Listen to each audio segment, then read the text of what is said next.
Kia ora koutou, I'm Hannah and this is Marie, and we are both conciliators at what used to be called the Electricity and Gas Complaints Commissioner's Office, quite a mouthful. Now we are Utilities Disputes.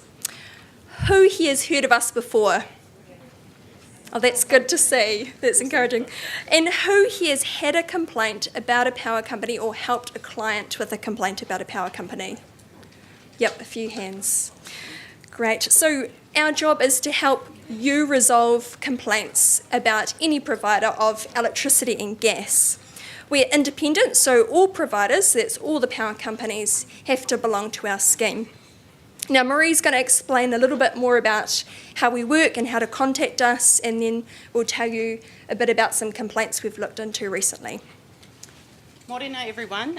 So as Hannah said, our job is to try and help you resolve your complaint about your electricity or gas provider. The main way that we do that, we'll try and do that, is over the phone. So we have a lot of teleconferences. It's something that we do on a daily basis, and that's just really to encourage the parties to talk about the issues.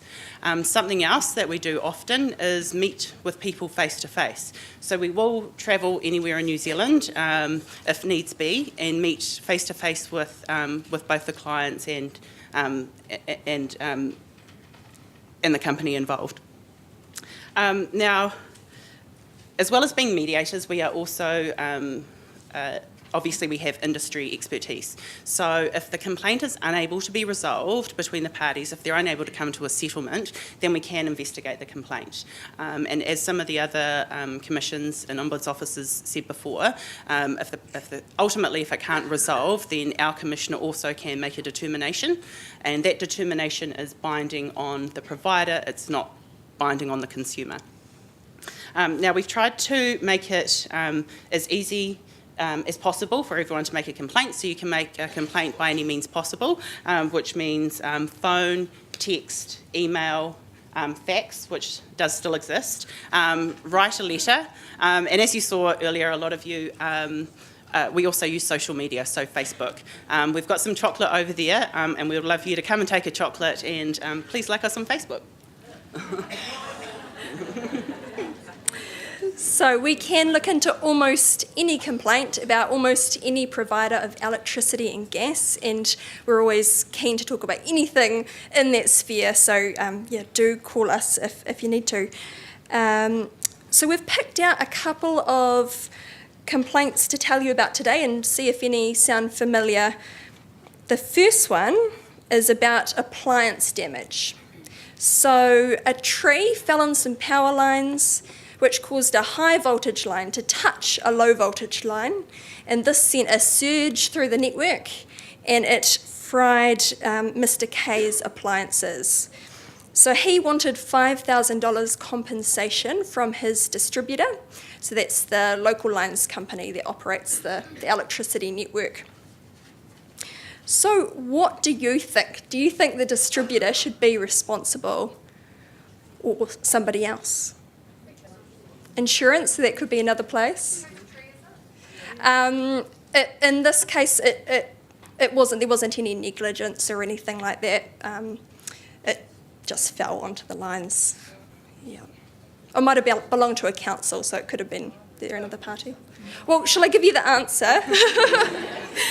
So actually, it's the retailer who had to pay the compensation under the Consumer Guarantees Act. So under the Consumer Guarantees Act, you can claim from your retailer if your electricity or gas supply is not of acceptable quality. So even though the retailer wasn't directly responsible or the distributor wasn't, still the retailer had to pay that compensation. So another complaint that we had that I had was Mr. Jack, who purchased a property. It was his way of entering the property market, so him and his wife purchased a piece of land that had no utilities supplied to the property at all, so no power.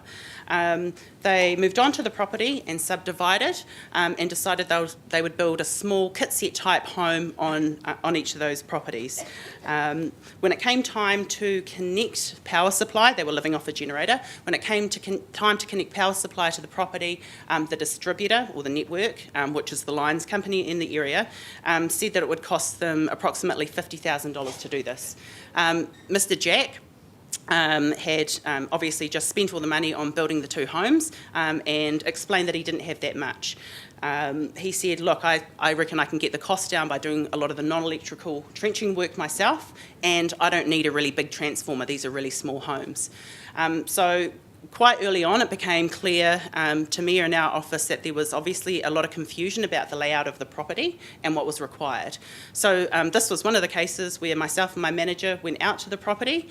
We met with the complainant and the network. We walked the property, discussed all of the different options, and later that very same day, the parties were able to come to a resolution. So this was something that had gone on in the background for 6 months, with the parties sort of at loggerheads and not able to come to an agreement. Ultimately, the complainant accepted an offer where costs were reduced by approximately 60%. He was able to do some of the work himself, and a much smaller transformer was needed.